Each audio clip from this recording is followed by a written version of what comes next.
बिस्मिल्लाहिर्रहमानिर्रहीम। अस्सलाम वालेकुम नाजरीन, आज की वीडियो में हम आपको सबसे पहले बताएंगे कि पंजाब में किस तरह से आइन और कानून की धज्जियां उड़ाई जा रही हैं। मार्शल लॉ वाला माहौल बन चुका है।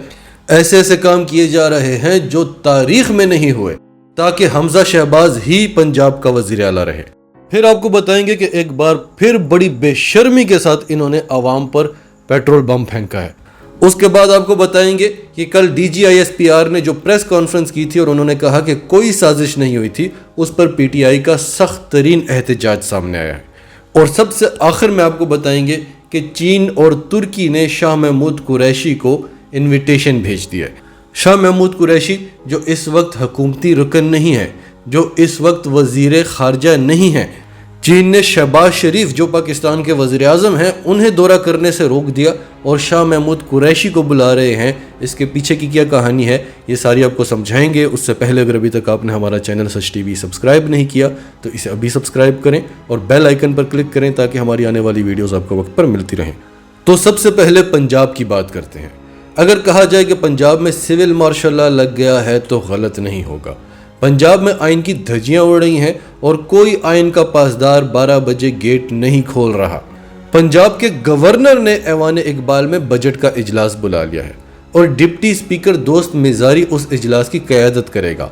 एक इजलास यहाँ पंजाब असम्बली में होगा जिसकी क़यादत परवेज़ इलाही कर रहे होंगे। दूसरी तरफ वहाँ ऐवान इकबाल में एक अपना इजलास चल रहा होगा, यानी छुप कर बजट पास कराएंगे, क्योंकि अगर बजट पास ना करा सके तो हमजा की हुकूमत जा रही है।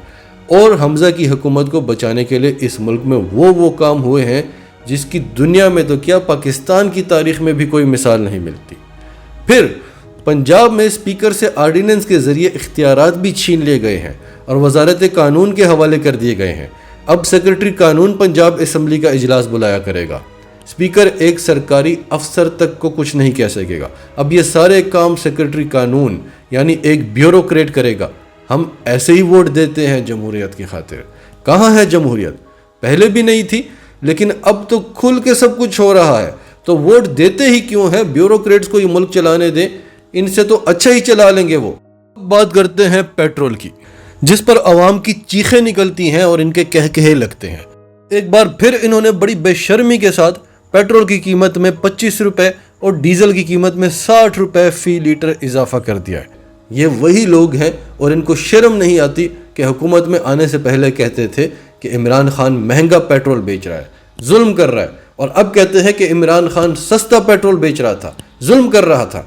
हुकूमत में आने के बाद भी मरियम नवाज ने कहा था कि नवाज शरीफ कभी भी पेट्रोल की कीमत महंगी नहीं होने देगा।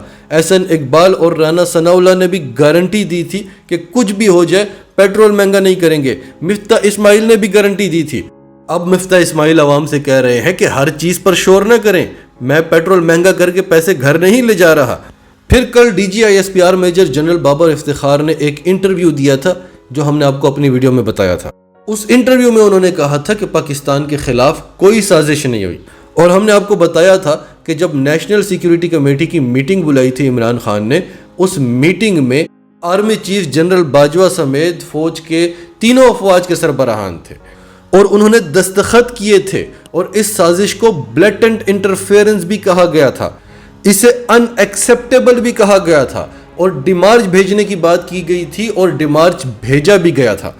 फिर जब यह साजिश कामयाब हो गई तो DGISPR ने कहा था कि हमने इंटरफेरेंस की बात की थी, यानी मुदाखलत की बात की थी, हमने कोई साजिश का जिक्र नहीं किया था।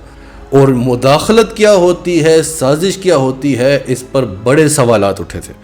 यानी आप साजिश कर रहे हैं कि मैंने फलां के घर में डाका डालना है, आप उस पर डाका डालने के लिए मशावरत कर रहे हैं, प्लानिंग कर रहे हैं, इसे साजिश कहते हैं। आपने डाका डाल लिया, उसे मुदाखलत कहते हैं। तो पहले साजिश होती है फिर मुदाखलत होती है, और साजिश इतनी खतरनाक नहीं होती, मुदाखलत ज़्यादा खतरनाक होती है। तो मुदाखलत हुई है। तो कल DGISPR ने कहा कि हमने कहा था कि किसी किस्म की कोई साजिश नहीं हुई और ना ही इसके कोई शवाहिद मिले हैं। उसके बाद आज PTI की क़यादत, PTI के रहनुमाओं का शदीद रद्द-ए-अमल आया है और असद उमर ने एक प्रेस कॉन्फ्रेंस भी की है और बताया जा रहा है कि आप बार बार कहते हैं कि हमें सियासत में ना घसीटा जाए, तो फिर आप सियासत में क्यों आते हैं? नून लीग तो कहेगी कि कोई साजिश नहीं हुई, क्योंकि वो तो साजिश का मेन किरदार थे। آپ بھی ان کا موقف اپنا کر ان کی سائیڈ لے رہے ہیں، یعنی آپ سیاست میں آ رہے ہیں۔ اور دوسرا، عمران خان اور پی ٹی آئی کی قیادت نے یہ فیصلہ کیا ہے کہ اس معاملے کو اب سپریم کورٹ میں لے جایا جائے گا، اس کی اوپن ہیئرنگ ہونی چاہیے، اور اگر اوپن ہیئرنگ ہوگی تو بہت سارے کردار سامنے آئیں گے جو ابھی تک چھپے ہوئے ہیں۔ آپ کو یاد ہوگا کہ ہم نے شروع پہ ہی آپ سے ایک بات کی تھی کہ اگر عمران خان نے یہاں پر تعلقات نہ خراب کیے ہوتے تو اس مراسلے کو جو امریکہ سے آیا ہے اسے ردی کی ٹوکری میں پھینک دیا جاتا۔ اس سب کے بعد D G I S P R پھر ایک بار میڈیا پر آئے اور کہا کہ ہم رائے نہیں دے رہے، ہم نے حقیقت بتائی ہے کہ کوئی شواہد نہیں ملے، اور آپ نے جوڈیشل کمیشن بٹھوانا ہے تو آپ بٹھوا لیں، ہمیں تو کوئی اعتراض نہیں ہے۔ اور بات بھی صحیح ہے ناظرین، جوڈیشل کمیشن بیٹھ جائے گا تو کیا ہو جائے گا؟ آپ پاکستان کی تاریخ اٹھا کر دیکھ لیں، جب بھی کسی کو نکالا جاتا ہے پوری اسٹیٹ مشینری اس کے خلاف کام کرتی ہے، اور جب کسی کو واپس لایا جاتا ہے تو پوری اسٹیٹ مشینری اس کے ساتھ کھڑی ہوتی ہے۔ رات کو 12 بجے گیٹ نمبر 4 تو نہیں کھلا تھا، عدالتیں ہی کھلی تھی۔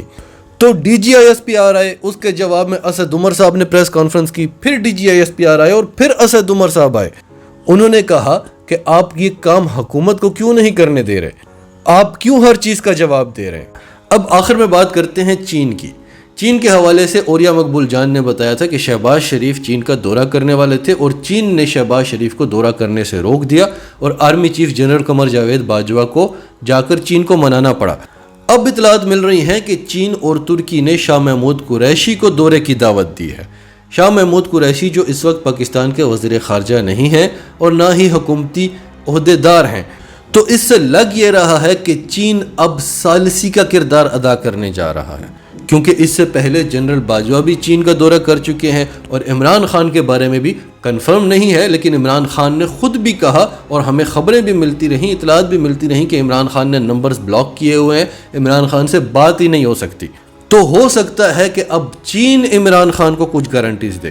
اب عمران خان خود تو اتنے سے کام کے لیے چین نہیں جا سکتے، تو عمران خان کے سب سے بڑے سپاہی شاہ محمود قریشی کو بلایا گیا ہے، اور اگر چین گارنٹی دے گا تو عمران خان اس پر یقین کرے گا، کیونکہ چین پر شک ہی نہیں کیا جا سکتا کہ چین کچھ بھی امریکی مفادات کے لیے کر رہا ہے۔ اور روس اور چین یہ فیصلہ بھی کر چکے ہیں کہ انہوں نے اس حکومت کا کسی طرح سے ساتھ نہیں دینا۔ سعودی عرب بھی ساتھ نہیں دے رہا، قطر بھی نہیں دے رہا، ترکی بھی نہیں دے رہا۔ روس جو ہر ملک کو تیل بیچنا چاہتا ہے، خصوصی رعایت دے رہا ہے کہ مجھ سے تیل خریدو۔ یہ ابھی تک بار بار کیوں کہہ رہے تھے کہ روس بیچنا نہیں چاہتا؟ کیونکہ روس ان کو بیچنا نہیں چاہ رہا۔ اب اطلاعات یہ مل رہی ہیں کہ انہوں نے روس کے ساتھ رابطہ کرنے کی کوشش کی ہے، لیکن روس ان کو تیل بیچنے میں انٹرسٹڈ نہیں ہے، یہ اپنی طرف سے کوشش کر رہے ہیں۔ روس کی یہ آفر آزاد ممالک کے لیے ہے، غلاموں کے لیے نہیں ہے۔ ناظرین، آپ کی اس سب کے بارے میں کیا رائے ہے؟ کمنٹس میں اپنی رائے کا اظہار کرتے رہیں، اور اگر آپ ہمارے چینل پر نئے ہیں تو ابھی سچ ٹی وی کو سبسکرائب کریں، سچ ٹی وی فیملی کا حصہ بنیں، اور ہماری ویڈیوز پسند آئیں تو انہیں لائک کریں، شیئر کریں، تاکہ زیادہ سے زیادہ لوگوں تک یہ میسیجز پہنچتے رہیں۔